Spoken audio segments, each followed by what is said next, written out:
When We Were Young 2024, all album plays, 57 records from front to back. We are getting through them. We are almost done. We are speed racing and breakdancing through them. Getting all of them done. It's a promise we made and a promise we will keep. On this episode, we are talking about 4 Year Strong's Enemy of the World. And we could not talk about this record without having on our friend Never Normal Mike on the episode. Yeah, so Never Normal Mike, you might know me from youtube.com/nevernormal. The algorithm blessed me with my history of emo video. So that's, I would imagine, if you know who I am, that's probably where it's coming from. Or the TikTok that I did about Disney making the pop punk album. That's probably actually, I take that back. It's probably that TikTok now that I think about it way more. And I also launched a second channel, Never Normal Mike. And that's pretty much, I just talk about everything. The first two videos couldn't be more different. The first one's about Godzilla, and the second one is watching ESPN for 24 hours. So I did do that. I've had a lot of people ask, like, do you really do that? And I was like, it's just watching TV. It's not the hardest thing in the world to do, but I did do that. So that's, if you know me, that's where you know me from. Before we get into our thoughts and our takes on this record, Lizzie, tell us a little bit about the background of 4 Year Strong, Enemy of the World. Tell us more what we need to know. This is their fourth album, and it was released on Universal Motown Records, which was also basically a subsidy of Decadence as well. And it came out on March 9th, 2010. The singles that came off of here were It Must Really Suck to Be 4 Year Strong Right Now, Wasting Time, Eternal Summer, What the Hell is a Gigawatt, and Tonight We Feel Alive on a Saturday. These were all released early on MySpace. And the album itself was released on March 4th, so really early on MySpace before it was publicly released on the 9th. They re-released their album later, just in 2023, and it was re-recorded. Did 4 Year Strong do a Taylor's version? Is that why they did it? That I don't know. I think it actually might be. It might they be got why. the rights back. 4 Year Strong Taylor's version. This peaked at 47 on the Billboard 200 chart and number 6 on the Billboard Alt chart. They also had producer Machine, who's also worked with a lot of other similar artists in the scene. They include Mr. Peter Wentz because A&R. Yeah. And Decadence, yeah. We're going to get into our thoughts on this record. Before we do, make sure you are subscribed to our channel. Make sure you're subscribed to Mike's channel. Mike, where can people find you on the YouTube? Yeah, youtube.com/nevernormal and then youtube.com/nevernormalmike. You got to subscribe if you want to hear all of our reviews on all these records. We have 57 of them coming out. We have a full playlist, other guests, other friends, other people talking about music that I know you love. I know you know these records. You're here. You must know this record. So yeah, make sure you're subscribed and check us out for all of our other album reviews here on the channel. These are my thoughts on 4 Year Strong's Enemy of the World. This is a band that, like, you know, I've been heavily aware of them because I have a lot of friends that really like this band. I think that Action Adventure has been the most violent about their love for this band with me because they're huge fans of this. So like we have a lot of people in our community that are like, 4 Year Strong is a band that I love so much. Don't talk shit. I've known about this band for a long time. I just never really got into them. And I wonder if it's a little bit of like the A Day to Remember of it all, where like A Day to Remember's Homesick blew up so big and it was so popular. And it felt like, and I know this isn't true, but it felt like at the time there were a lot of bands that seemed to be doing the A Day to Remember thing right after Homesick blew up so big. So now it's like 4 Year Strong, Story So Far, a couple other bands in that genre that were like doing easy core breakdowns and pop punk singing and all that. And I knew that 4 Year Strong, like this didn't feel like there were a lot of breakdowns on this. Didn't feel like it was like the screaming in the same way that like A Day to Remember was doing, but it did feel like they were sort of in that genre in the same way. But whenever I heard like a song by 4 Year Strong, I was always like, I mean, it's kind of like We Have a Day to Remember at Home. And it feels bad to say that, but I'm like, certainly they were working on this before. Certainly this wasn't like something where they're like, we're doing this because we really like A Day to Remember. And that just came out and every label is like looking for A Day to Remember, but for me. But that was one of the things that I thought at the time. So I just never really got into 4 Year Strong at the time. I also will say that I felt like their two vocalists, watch the music videos and see them singing, and it's like beards and hair everywhere. But the vocalists just kind of have the same tone to it. So it's not in the same way as like a Blink-182 or as a Taking Back Sunday. It was like, these are just two vocalists that have the same sort of tone to their vocals, and it doesn't really bring a lot melodically to it as two different people doing two different things. So I think that was like another thing at the time where I noticed it and I was like, I'm looking for more of like the two singers that are doing two different things, more in the vein of like Taking Back Sunday and that kind of thing. This was my first time listening to this record in full. I've heard the singles, but it's my first time listening to the record in full. So I'll start my non-criticisms, my positive things about it. This album has the fucking riffs. There are riffs on this record, and I love when this album gets into the fucking riffs. I'm like, there's no way to describe it besides it's got the riffs. It's very good. I love like a lot of the guitar work on this. I love a lot of those parts of it where it doesn't sound like a breakdown. It sounds like there is a pop punk riff that's happening. It sounds like there is like a heavy part happening, but it's still very, I guess it really is just easycore. Like it is that sort of genre that is defined by a band like 4 Year Strong, where they are doing this riff that sounds heavy, but it is not heavy. It is very pop punk. I think that was what really hit me with this record, where I'm like, okay, I like this part of it. There's also a lot of very strong pop hooks on this record.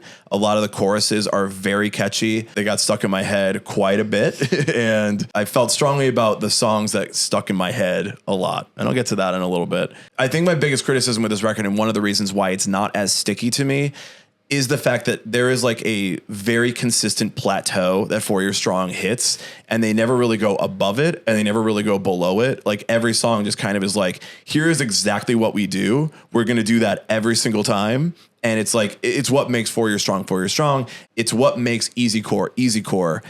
And it means that like you're never really going too far out of that genre. You're never really deviating too much from the formula. You're never really creating a sound that has a different tone. Like I found that like it hit like a maximum pitch, and it never really went above that pitch. So the two singers are like kind of at the same notes throughout the whole thing, and they're not really hitting like higher notes or doing anything like, you know, soaring vocals or all that, which is fine. It is the genre. But for me, I was like, let's just do something a little bit different on this one. Let's like get a little different note in there. Let's get a little different like guitar tone in this one. And I mean, you know, early records, you know, trying to do something that is brand new to, I think easycore could be considered brand new at the time they were creating it. It obviously, like, if A Day to Remember is the band that's kind of perfecting pop punk with breakdowns, this is taking a lot of that and creating something new that does a lot of really cool stuff. But I feel like for me, I'm like, I just wanted to do just a little bit more. I wanted to push a little bit farther. I wanted to go a little bit higher. And it just never really does that. Anyway, I've had Wasting Time stuck in my head for like 2 weeks now. So I'll just say that this album has the juice, but it does not have the sauce.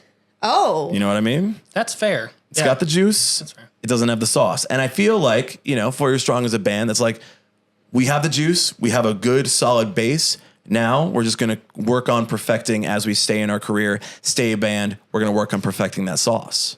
We're going to get that fucking sauce. My top tracks from 4 Year Strong's Enemy of the World. I did not look up the singles as I normally do. I'm just like, I assume that some of these are singles. Like I knew Wasting Time was a single, but I didn't look up what they were. And it turns out I picked all singles. Wow, so my bad, but whatever. It is what it is. Wasting Time is just a very, very strong song. It just... Strong song. A strong song. Mm-hmm. We're coming off of like the 2009 like Homesick era, and everyone's trying to do the A Day to Remember stuff. This is so clearly like, what is the formula that is very popular right now in pop punk? What is the formula that's very popular in heavy music and breakdowns and all that? And doing something that is just a straight up pop song with all of those other influences of riffage, of guitar, like the very good guitar work, the very good dual vocal work, that you are creating a pop song out of that. And I think it's like brilliant. I think this song is like definitely a standout on the record, obviously being a single, being a pop hit or whatever. But I think this is a really good culmination of what the album is and what 4 Year Strong is at this time, to then create out of this. Like, what is 4 Year Strong going to become after Wasting Time is very different than what 4 Year Strong was being created to be before Wasting Time and this album. So that's, yeah, it's so good. It's a really good song. I wrote riffs as fuck on my notes. There you go. What the Hell is a Gigawatt? I really like the chorus on this one too. This one is another one that got stuck in my head after listening to it a couple of times.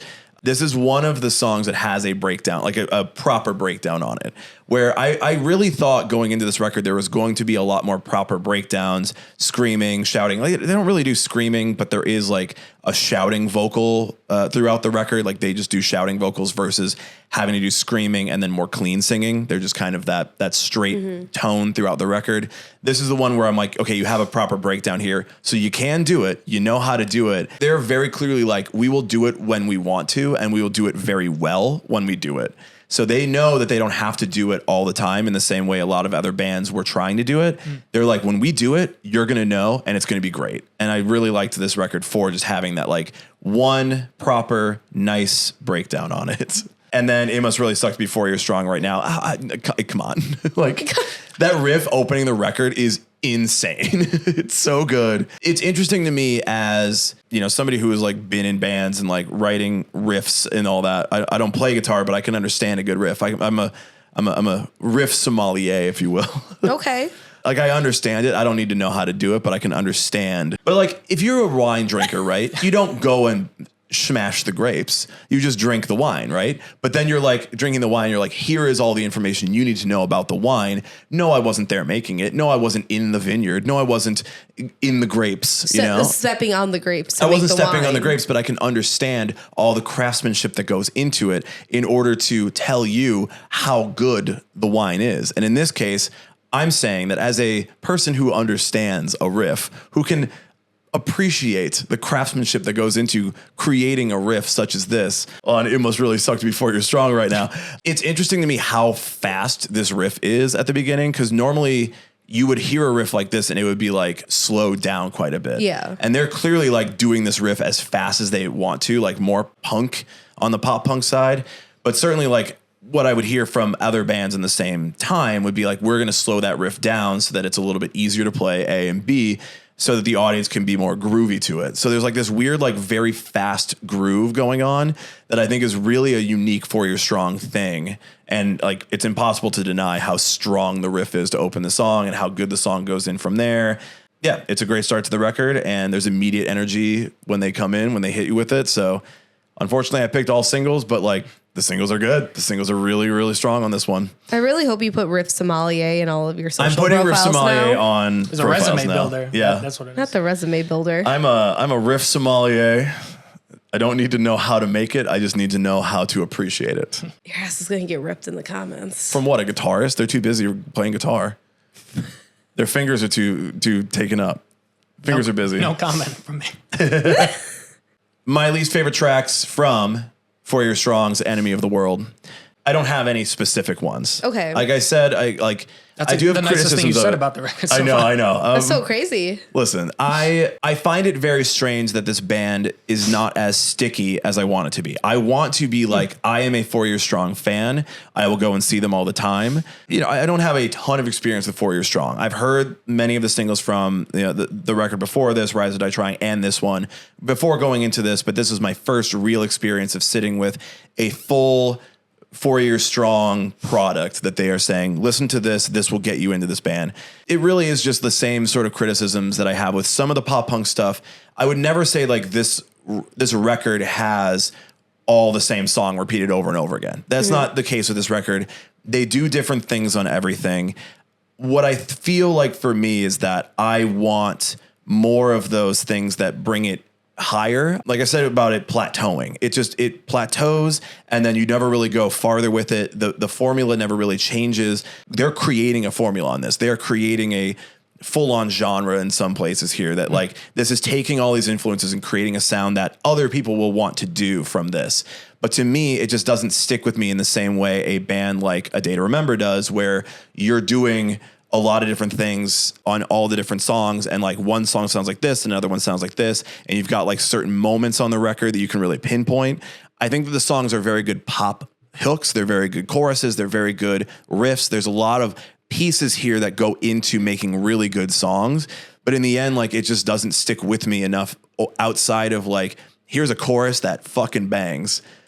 I couldn't tell you what the chorus is on this other song on the record, though, because it just didn't stick with me in the same way that Wasting Time did or Gigawatt did. So I wanted to. I'm really trying. I listened to this record like 2 or 3 times to like really get like, can I get the sense of what this band is doing and can it stick with me? And it still is just not. So I'll say that. I have a lot of friends that are going to be very upset with me for not absolutely glazing and praising it. Hi, this is Michael from the YouTube channel Never Normal, and these are my thoughts on 4 Year Strong's Enemy of the World. So Wasting Time, Eternal Summer there's a lyric in that song that's something along the lines of take me back to the summer of 2003 where I felt alive. And that's all of my nostalgia and all of my memories come from when this album came out, which would have been the summer of 2010, which would have been my junior year in high school. And I just gotten my first car from my grandfather, a 1995 Chevy Lumina that is still running in 2024 with only 66,000 miles on it, I swear. So when I think of Enemy of the World, I mean, I think of fun, upbeat, summer, hanging out with my friends, little to no responsibilities. I can vividly remember like in my car, driving with the windows down with all my friends. You know that cool feeling you get when you get your first car? You feel like you have this sense of freedom, I guess would be the word. And I remember driving and listening to Wasting Time on Lakeshore Drive, lake on the one side, tall buildings, all that stuff on the left side. And that's the way that I would sum up my feelings with For You're Strong and this album. I think it's one of the most aggressive pop punk albums of all time.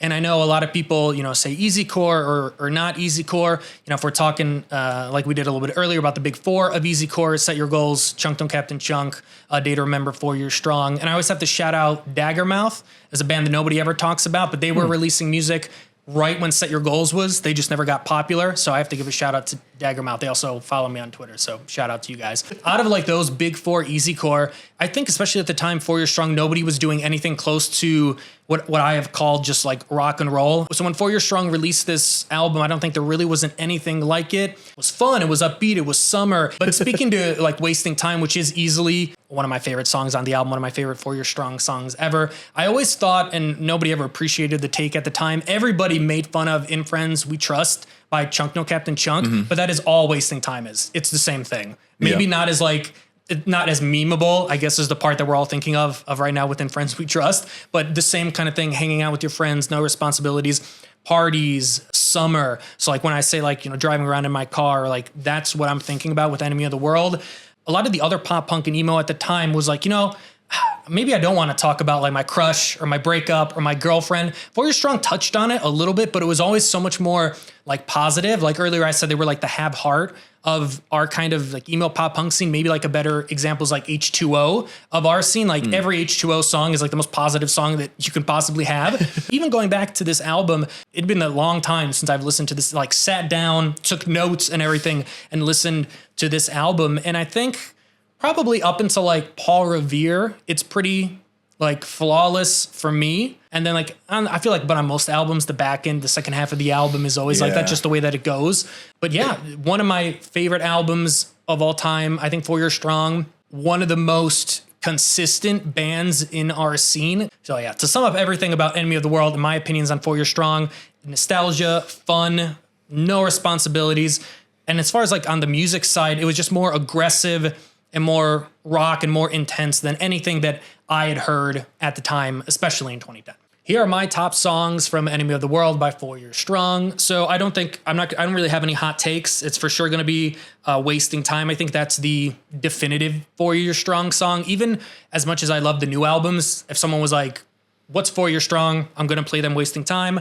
It must really suck to be For You're Strong. I know we talked about like the riff earlier, but I remember being around for that time and like the lyric, I'm sure I'm going to butcher it, but your head in the clouds. The best advice I have is don't look down was like iconic. I don't know. I feel like it was on merch, but it was like everywhere on MySpace or like we didn't have aim away messages, but we had like Twitter, right? You could still post like vague stuff for your crush to kind of pay attention to. People are still doing that already. Don't worry. Right. Oh, the kids. It never goes away. And then I guess my only hot take would be Find My Way Back is probably my third favorite. And going back to it, I feel like it was never a song I'd listened to back in 2010. I don't know why or why the song is speaking to me now, but like I might go Wasting Time, Find My Way Back. Then It Must Really Suck to be For You're Strong right now.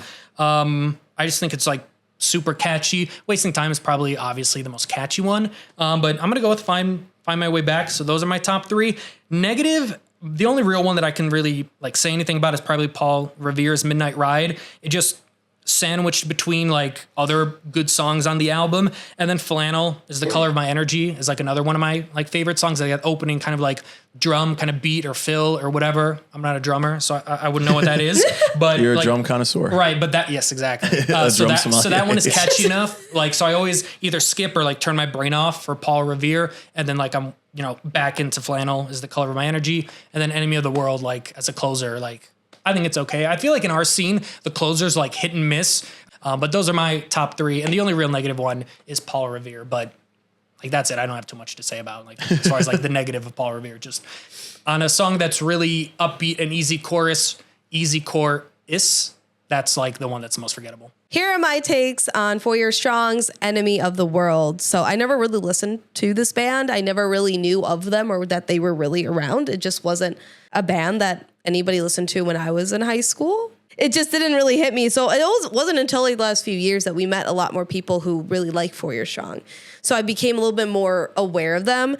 I will admit, when I heard like Wasting Time, I really thought it was Newfound Glory for the longest time because, again, I didn't know this band. But I think listening to this album finally, I understand why a lot of people love this album and why it is like a big staple in easycore, because this is an album that I would give to a Victorian child and say, this is what Warped Tour sounds like.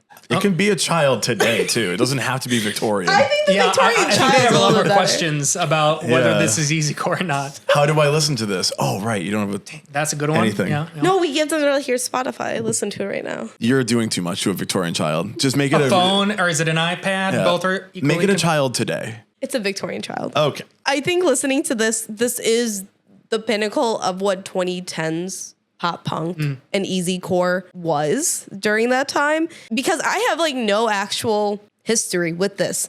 I immediately still felt inherently nostalgic, which I didn't think I would, because it was literally making me think of when I went to Warped Tour with my friends, when I was going to shows with my friends for the first time in high school and doing all these different things, being out late night when we absolutely should not have been and running around our downtown area and our suburbs. Like, that's what it made me think of. And I'm like, I have no actual like songs to link any memories of this to.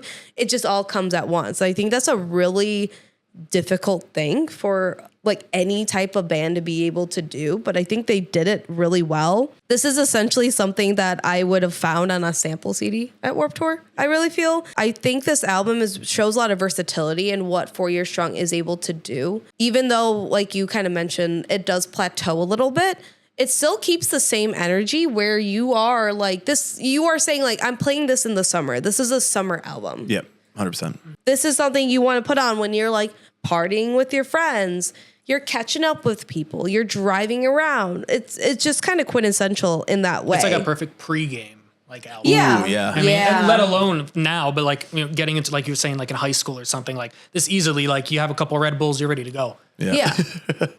I'm having a couple sodas and I'm going to the Warped Tour, Mom. Like, we're running. I'm pre-gamed. This is one of the few albums during this time that doesn't talk a lot about like relationships or love. It's just more of like, I'm hanging out with my friends. I'm having a good time.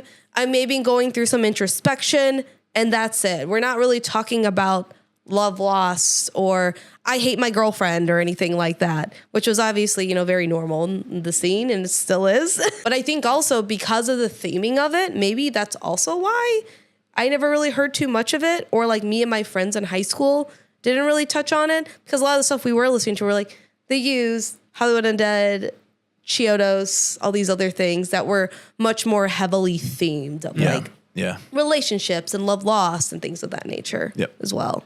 These are my top 3 songs from 4 Year Strong's Enemy of the World.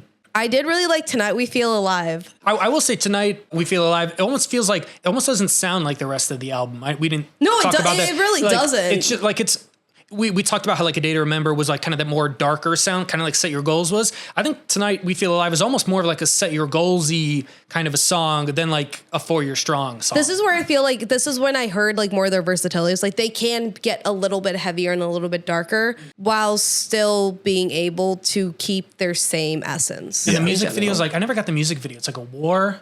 The song isn't really about I didn't know there was a music video. there's a music. We never got it. Maybe somebody can Maybe explain there's it. something there. Someone break it down for us. All right, my second one that I did really like was Find My Way Back. And I think it's because if you listen to the lyrics and look at the lyrics, it kind of is that I hate my hometown, but I grew up and I realized I actually don't hate my hometown. Classic song. That's pretty much what I feel like it is, but it's not being so overtly in your face about it. It's being a little bit more like demure in it. It's saying, hey, we get it, but here's like a really fun song to kind of go into it. And then my last one was actually the ending song, Enemy of the World. I did really like it.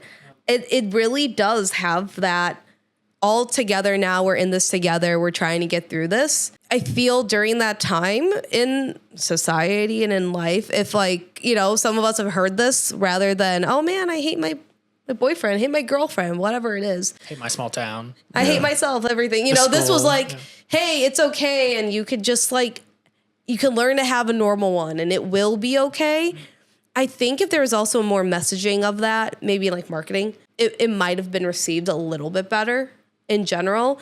But I think because the theming overall with the lyricism, I think that's why it didn't stand out with a lot of what was going on with pop punk during the time, because it was against the mainstream. But I really liked it. And I like that it had this different messaging, because I can only listen about, you know, being like, I hate my boyfriend so much. Yeah. My least favorite track from 4 Year Strong's Enemy of the World, it is also Paul Revere's Midnight. Just kind of boring compared to everything else. It was like the most generic sounding song, I feel. Yeah. And it just, I just had it on and I was just like moving around my apartment, and it made me stop because I'm like, this is not a good song. Like compared to everything else, I'm like, oh, this is not as good as everything else I was just listening to. Plus, I just don't like the name of the title. I am someone who judges a book by the title and cover, so that's my own issue to deal with. So I wasn't into it either. But I mean, everything else was pretty solid. Those are our thoughts. Those are all the thoughts we could possibly have about 4 Year Strong's Enemy of the World. But there's one more question that we have to answer. Should you see this record in full at When We Were Young Fest 2024? I feel okay about 4 Year Strong in general. I feel okay about this record in general. I do think they are a band that puts a lot into their live show. In a lot of the ways, what they've written on these records is something that they can replicate very easily and very strongly live. I think that the riffage, I think that like the way the guitars move and the way that there are like breakdowns, the bounciness, the energy behind it, I do think that like their live show is certainly something to see and experience. So I might try to check it out. I might try to like go by the stage and see what's going on, see the little push pits, see the little easy core mosh. So I'm going to say yes, because I think that this record is maybe not something that is going to stick with me, but not always do I need to know the record. It's not always a thing of like, I need to know every song on the record to enjoy a band set. It's going to depend on when they fall in the day, but I wouldn't mind like going by the stage, checking them out, seeing the fun that's going on there. It's going to be a little party. It's going to be a little jammy jam. It's going to be a lot of people pushing each other in the pit. To the surprise of no one, I'm going to say yes, you should check out 4 Year Strong at When We Were Young. You're going to be transported back to 2010. This album is a great representation of both pop punk, easycore, and what rock kind of was sounding like at the time. And then I assume after this album, they're going to play a bunch of different stuff. And I think you're going to hear some of the best modern rock and roll. That's not pop punk. It's not emo. It's not indie. It's not ska. It's not shoegaze. It's just rock and roll. So if you're looking for just rock and roll in 2024, besides all the great upbeat easy corness of Enemy of the World, I think you should definitely check them out, because you're going to hear some of the best modern rock music that's out there. I think you should check it out. I think for myself, at least, they are going on a tour, so they will be in Chicago playing a venue soon. So I feel I would personally rather see that in a venue, because I don't think I've actually ever seen them. I think you should go and see it. I think I will try to go and see some of the set as long as it works out. But I think it sounds like it'll be a fun time. But I also would like to see it actually in a venue so I can actually experience the full set and to see what 4 Year Strong is live. But I think it'll be a fun set, I think, in general, especially if you do like pushing. That's where we'll be at When We Were Young Fest 2024. Where will you be? Where are you right now? And where will you be at When We Were Young Fest 2024? Let us know in the comments. Let us know by subscribing to our channel. Let Mike know by subscribing to the Never Normal YouTube channel. All those links are down in the description. Make sure you're giving a follow. Make sure you're liking and all the good stuff. Let us know. Let us know anything you think about this record. Argue with me. Agree with us. Put some positivity out there on the internet for 4 Year Strong. But until When We Were Young 2024, until 4 Year Strong, and until Enemy of the World, we will see you there.